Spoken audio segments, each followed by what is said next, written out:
अब बहुत से लोग तो ये भी कर लेते हैं कि भाई कुत्ते में भी भगवान है, हमारे में भगवान है, सबकी आत्मा भगवान, और है भगवान है, लेकिन भगवान आपके रूप कैसे समझे हम? संत ने शिष्य को कह दिया कि भगवान सब में व्याप्त है, सबके हृदय में व्याप्त है। अब शिष्य की ये बात बिल्कुल दिमाग में बैठ गई कि भगवान सबके हृदय में विराजमान है, और कहा कि भगवान कभी किसी का बुरा नहीं करते, भगवान कभी किसी का बुरा नहीं करते।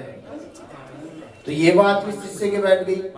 अब उसने सोचा कि हमारे गुरुजी ने कहा कि सबके हृदय में भगवान विराजमान है, अब वो तो बड़ा आनंद पूर्वक घूमता, सब कुछ छोड़ के रास्ते चल रहा तो आगे पीछे का भी ध्यान नहीं देता।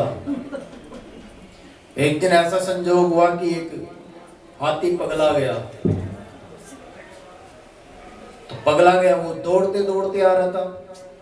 अब उसके साथ में जो जिसका हाथी था वो महावत भी पीछे पीछे भाग रहा था, वो कह रहा था कि हट जाओ हट जाओ, हाथी पगला गया है, मार देगा, हट जाओ। लेकिन उसे तो गुरुजी की बात याद आ गई कि सबके हृदय में भगवान स्थित है, तो हाथी मेरा क्या बिगाड़ लेगा? और क्योंकि भगवान कभी बुरा नहीं करते हैं। अब होना क्या था, हाथी था वो तो आया और अच्छी तरह रौंद दिया, और रौंद दिया, हाथ पैर तोड़ दिए। तो उसके बाद 2 दिन बाद गुरुजी के पास जाता है कि गुरुजी आपका ज्ञान अधूरा है, हम आपको गुरुजी नहीं रखेंगे। तो गुरुजी ने कहा ये क्या बात हो गई भाई, ऐसा क्या हुआ जो आज गुरु को त्याग रहे हो, हमारा ज्ञान अच्छा नहीं लगा, क्यों? तो शिष्य कहता है आपने कहा था कि भगवान सबके हृदय में विराजमान है, हर जीव के अंदर है,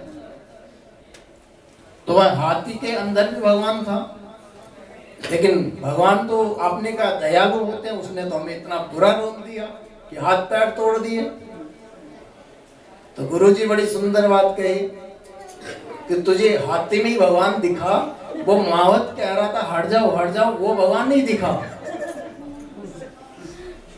भाई महावत भी तो कह रहा था कि हट जाओ, हाथी पगला गया, तो उसके हृदय में भी तो भगवान था कि भगवान तो कह रहा था कि हट जाओ, अब तो नहीं हटा तो मेरी गलती नहीं है। तो यही विचार करना जरूरी है, अच्छा बुरा क्या है इसकी पहचान जब हमें हो जाती है तो जीवन सफल है। तो कहते हैं, ऋषि कहते हैं कि कोई ऐसा कल्याणकारी मार्ग बताओ जिसके द्वारा हमें भक्ति प्राप्त हो सके, क्योंकि भगवान जब गुरुदेव प्रसन्न होते हैं तो भगवान के चरणों में स्थान दिलवाई देते हैं। गुरु में इतनी शक्ति होती है कि वह भगवान के दर्शन करा सकता है, पर गुरु भी ऐसा चाहिए। तो यहाँ पर सूत जी महाराज सभी ऋषियों को ज्ञान देते हैं कि जन्म मृत्यु को पार होने का कौन कौन सा मार्ग है जिसके द्वारा हम अपने जीवन को सुधार सकते हैं। तो यहाँ पर जो ये सूत जी महाराज है कौन सी कथा सुनाते हैं, जो सुखदेव जी ने कथा सुनाई थी। अब ये भागवत जी वेदव्यास जी ने लिखी थी, और उन्हीं के पुत्र सुखदेव जी थे जो प्रचार प्रसार किए थे।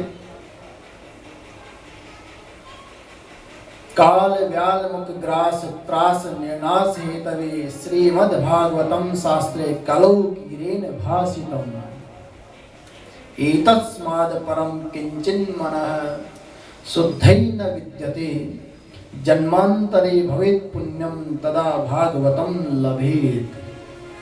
यहाँ पर सूत जी महाराज कह रहे हैं कि कलयुग में जो काल रूपी ये सर्प है, जो कलयुग है, इससे यदि हम बचना चाहते हैं तो भागवत सुनो, भागवत जी की शरण लो, भक्ति को प्राप्त करो, प्रभु के चरणों में चले जाओ, क्योंकि वहां जाने से ही हमारी मृत्यु सुधर सकती है।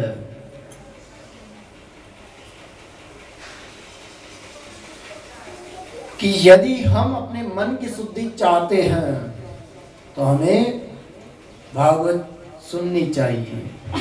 और ये भागवत ऐसी है कि जब हमारे जन्म जन्मांतर के पुण्य उदय होते हैं तब ये भागवत सुनने का अवसर हमें प्राप्त होता है। ऐसे नहीं जब मर्जी सुनने आ जाओ।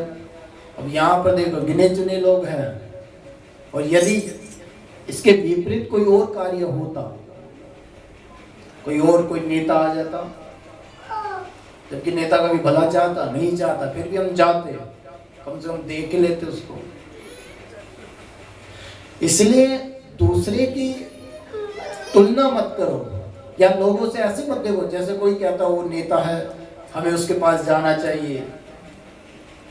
होता है ना, जैसे फोटोग्राफ जो लेते हैं कि कोई सेलिब्रिटी आया, कोई नेता है, चलो हम फोटोग्राफ लेके आते हैं, फिर हम उसे पूरी दुनिया में दिखाते हैं, देखिए हम वहां गए थे, हमें ये सेलिब्रिटी मिला, ये फोटोग्राफ देखो वहां का है।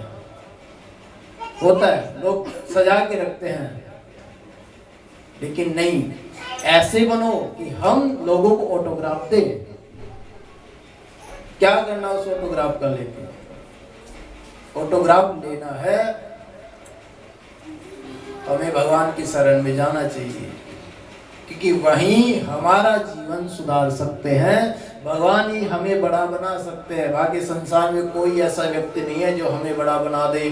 कितना भी धन कमा लो, धन से भी बड़ा नहीं होता। साधु सन्यासी जो होते हैं उनके पास कोई धन नहीं होता, लेकिन संसार का कोई ऐसा जीव नहीं है जो उन्हें देखकर प्रणाम ना करे। एक नेता भी उनके चरण में झुकता है, एक धनवान भी उनके चरण में झुकता है। क्यों? क्योंकि वो सत्संगति को अपना रखे हैं। इसलिए जब जन्म जन्मांतर के पुण्य उदय होते हैं तब ये कथा हमें सुनने को प्राप्त होती है। इसलिए ऐसा मन बनाओ जिससे हमें प्रभु की प्राप्ति हो जाए।